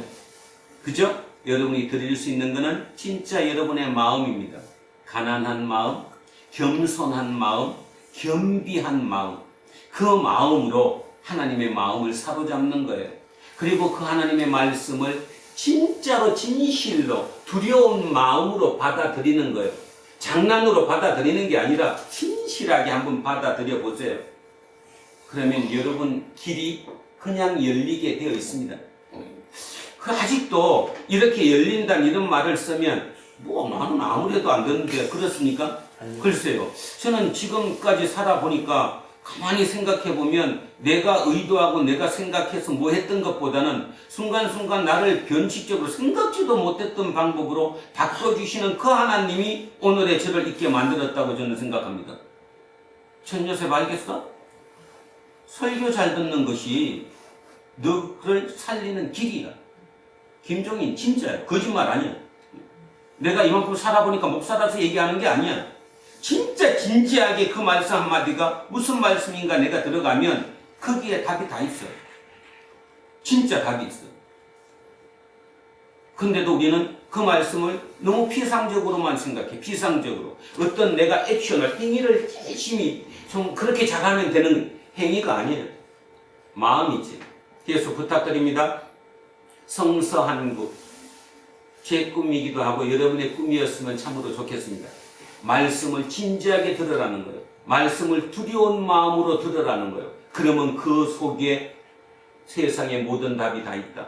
그리고 세상을 다시 바꿀 수 있는, 세상에 영향을 미쳐서 세상을 바른 길로 돌릴 수 있는 모든 것이 이 안에 다 들어있다.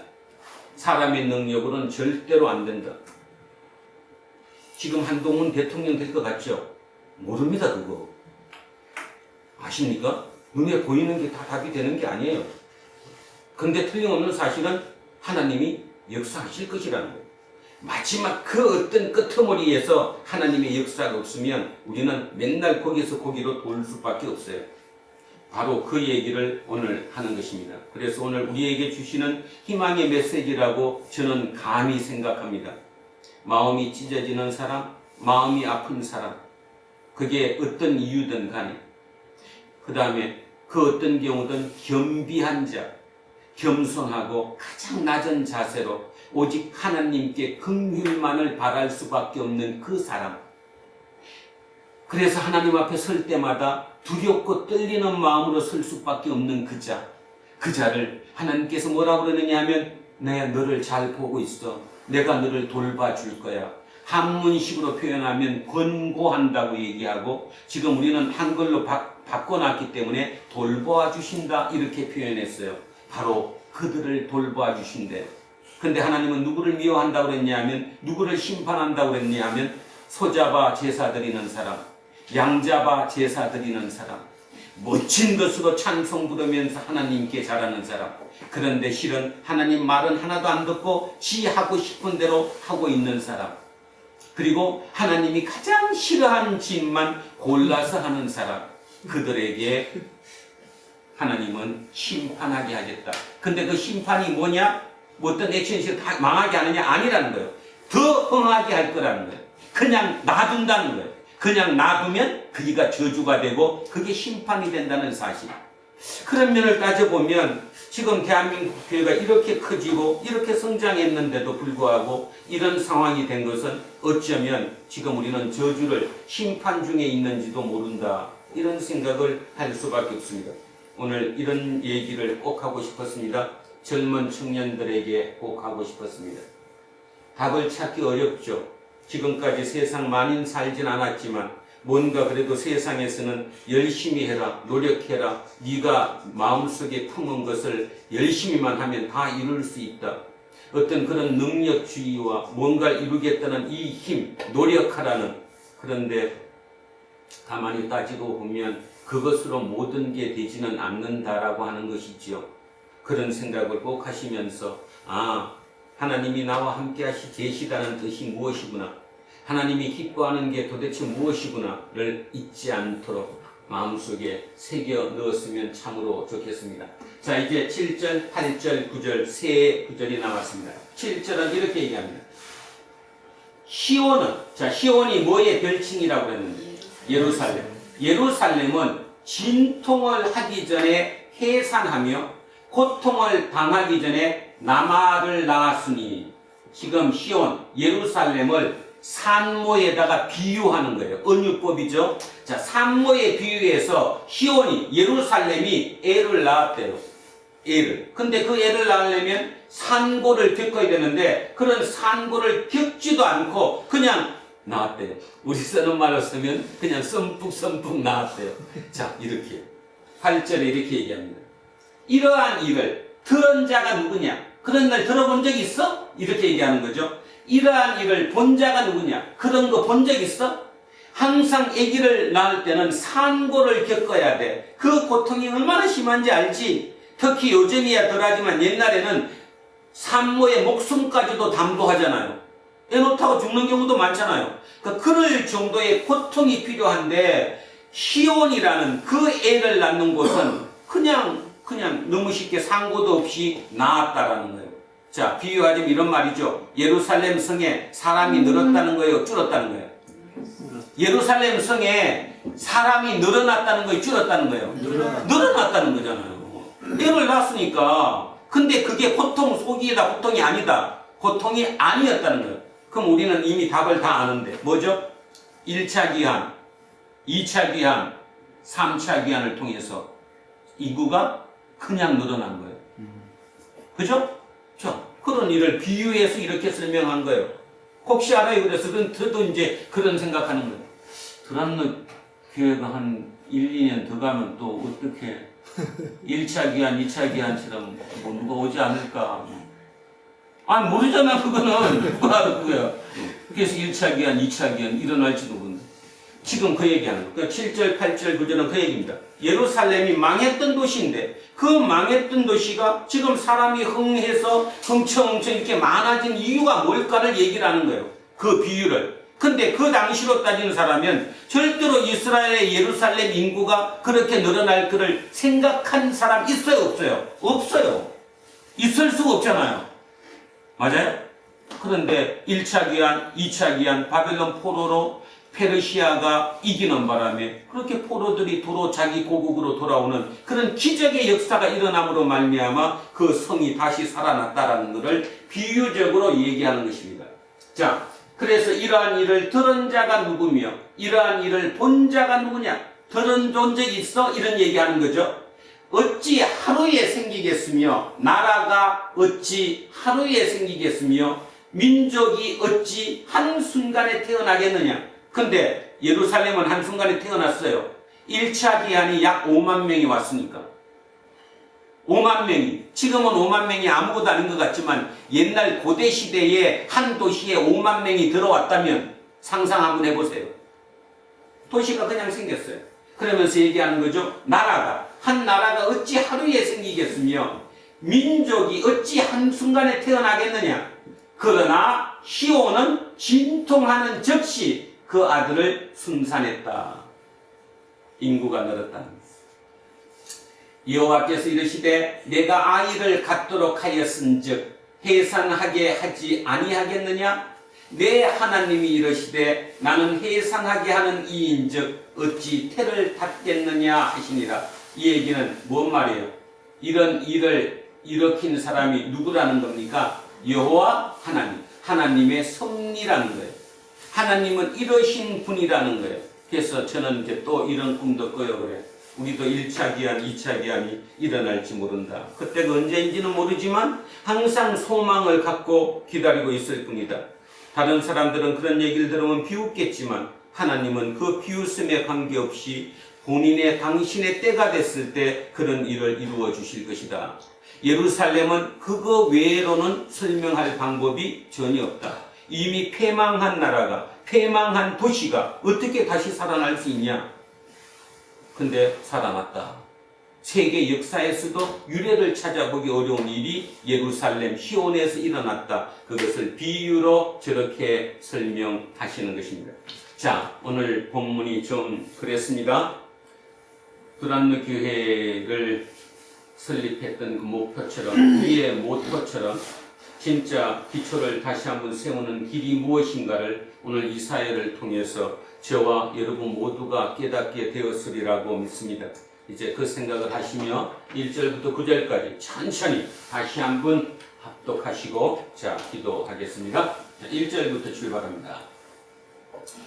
여호와께서 이와 같이 말씀하시되 하늘은 나의 보좌요 땅은 나의 발판이니 너희가 나를 위하여 무슨 집을 지으랴 내가 안식할 처소가 어디랴 나는 여호와가 말하노라 내 손이 이 모든 것을 지었으므로 그들이 생겼느니라 무릇 마음이 가난하고 심령에 통회하며 내 말을 듣고 떠는 자 그 사람은 내가 돌보려니와 소를 잡아 드리는 것은 살인함과 다름이 없이 하고 어린 양으로 제사 드리는 것은 돼지의 목을 꺾음과 다름없이 하며 드리는 예물은 돼지의 피와 다름이 없이 하고 분양하는 것은 우상을 찬송함과 다름이 없이 행하는 그들은 자기의 길을 택하며 그들의 마음은 가증한 것을 기뻐한즉 나 또한 유혹을 그들에게 택하여 주며 그들이 무서워하는 것을 그들에게 임하게 하리니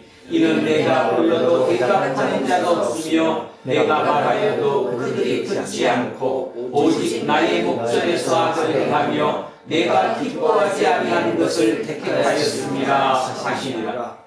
여호와의 말씀으로 말미암아 떠오르는 자들아 그의 말씀을 들을지어다. 이르시되 너희 형제가 너희를 미워하며 내 이름으로 말미암아 너희를 쫓아내며 이르기를 여호와께서는 영광을 나타내사 너희 기쁨을 우리에게 보이시기를 원하노라 하였으나 그들은 수치를 당하리라 하셨느니라. 떠드는 소리가 성읍에서부터 들려오며 목소리가 성전에서부터 들리니 이는 여호와께서 그의 원수에게 보호하시는 목소리로다. 시온은 진통을 하기 전에 예상하며 고통을 당하기 전에 나만을 낳았으니 이러한 일을 들은 자가 누구이며 이러한 일을 본 자가 누구이냐. 나라가 어찌 하늘에 쓰시겠으며 민족이 어찌 한순간에 들어가겠느냐. 그러나 시온은 진통하는 즉시 그 아들을 순산하였도다. 여호와께서 이르시되 내가 아이를 갖도록 하였은즉 해산하게 하지 아니하겠느냐. 내 하나님이 이르시되 나는 해산하는 이인즉 어찌 태를 닫겠느냐 하시니라. 아멘. 기도하겠습니다.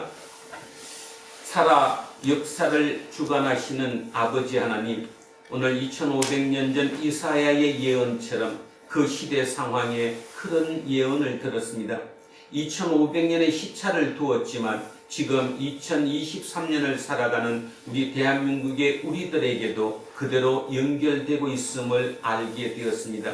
하나님의 말씀에 항상 두려움으로 대할 수 있는 우리, 겸손한 마음, 겸비한 마음으로 마음에 통해하는 깊은 뉘우침을 가지고 하나님께 나아가는 것, 그것만이 다시 기초를 세울 수 있는 길임을 오늘 온전히 깨닫게 해주셨음에 참으로 감사합니다. 그러나 그 모든 일이 우리의 능력과 우리의 의지로만 될 수 없음을 이 시간 고백하오니 성령님 우리와 함께 하시고 우리를 그 길로 이끌어 주십시오.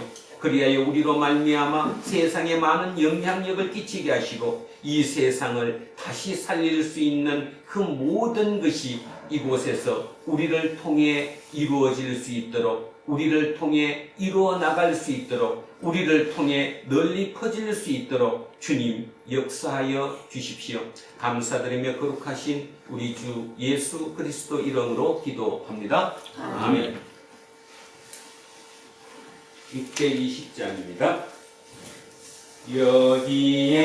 여기에 모인 우리 주의 은총 받은 자여라. 주께서 이 자리에 함께 계심을 아노라. 언제나 주님만을 찬양하며 따라가리니 시험을 당할 때도 함께 계심을 믿노라. 이 믿음 더우세라. 주가 지켜주신다. 어두운 밤에도 주의 밝은 빛 인도하여 주신다. 자, 자리에서 일어서십시오. 사도 신경으로 신앙 고백 드리겠습니다. 나는 전능하신 하나님 주님께 참조를 믿습니다. 나는 그의 인간이신 아들 주 예수 그리스도를 믿습니다. 그는 성령으로 인도되어 동정녀 마리아에게서 나시고 본디오 빌라도의 영에 달려다가 십자가에 못 박혀 죽으시고 장사된 지 사흘 만에 죽은 자 가운데서 다시 살아나셨으며 하늘에 오르시어 전능하신 아버지 하나님 우편에 앉아 계시다가 거기로부터 살아있는 자와 죽은 자를 심판하러 오십니다. 나는 성령을 믿으며 거룩한 공교회와 성도의 교제와 죄를 용서하는 것과 몸의 부활과 영생을 믿습니다. 아멘. 내게 있는 모든 것을 주를 위해 드리네. 주의 성령 충만하게 내게 내려주소서. 주께 드리네. 주께 드리네. 사랑하는 구주 앞에 모두 드리네. 사랑하는 주님께 모두 드립니다. 오늘도 이 예물에 우리의 온 마음을 담습니다. 하나님께서 중심을 보시고 우리의 그 속 마음을 보시는 것처럼 우리의 이 기쁜 마음, 이렇게 겸비한 우리의 마음, 통회하는 우리의 마음, 하나님 앞에 떨리는 우리의 그 마음을 이 예물에 함께 담아 주님께 올려드리오니 주님 이후의 모든 시간마다 우리를 통해 당신의 뜻 이 땅에 이루어 가시옵소서. 감사드리며 거룩하신 우리 주 예수 그리스도 이름으로 기도합니다. 아멘. 우리는 세상이 읽고 있는 성경이다. 우리는 세상이 원하는 신앙 고백이다. 우리는 세상이 관심받는 설교다. 하늘에 계신 우리 아버지, 아버지의 이름을 거룩하게 하시며 아버지의 나라가 오게 하시며 아버지의 뜻이 하늘에서와 같이 땅에서도 이루어지게 하소서. 오늘 우리에게 일용할 양식을 주시고 우리가 우리에게 잘못한 사람을 용서하여 준 것 같이 우리의 죄를 용서하여 주시고 우리를 시험에 빠지지 않게 하시고 악에서 구하소서. 나라와 권능과 영광이 영원히 아버지의 것입니다. 아멘. 오늘 주신 말씀에 새 힘 얻어서 세상으로 나가서 살아갈 때에 나 혼자 힘으로 늘 부족하오니 주여 나를 도우사 승리하게 하소서. 아멘. 가난한 마음과 통회하는 마음, 그리고 두렵고 떨리는 마음으로 드린 대림절 셋째 주일의 공동 예배가 끝났습니다. 기쁨 충만한 마음으로 각자 처한 일상으로 돌아가십시오. 그 일상에서 무너진 기초를 다시 세운다는 소명을 가진 자로서 성서 한국의 꿈을 꾸며 최선을 다해 살아가십시오. 이제는 우리 주 예수 그리스도의 은혜와 하나님 아버지의 영원 무궁하신 사랑과 성령님께서 우리와 함께 하시고 우리를 이끄심이 오늘 이곳에 고개 숙인 우리 모두에게와 우리의 자녀들과 가정 위에, 일터와 사업체 위에, 그리고 이 나라 이민족 위에 이제로부터 영원토록 함께 하시기를 간절히 축원하옵나이다. 아멘.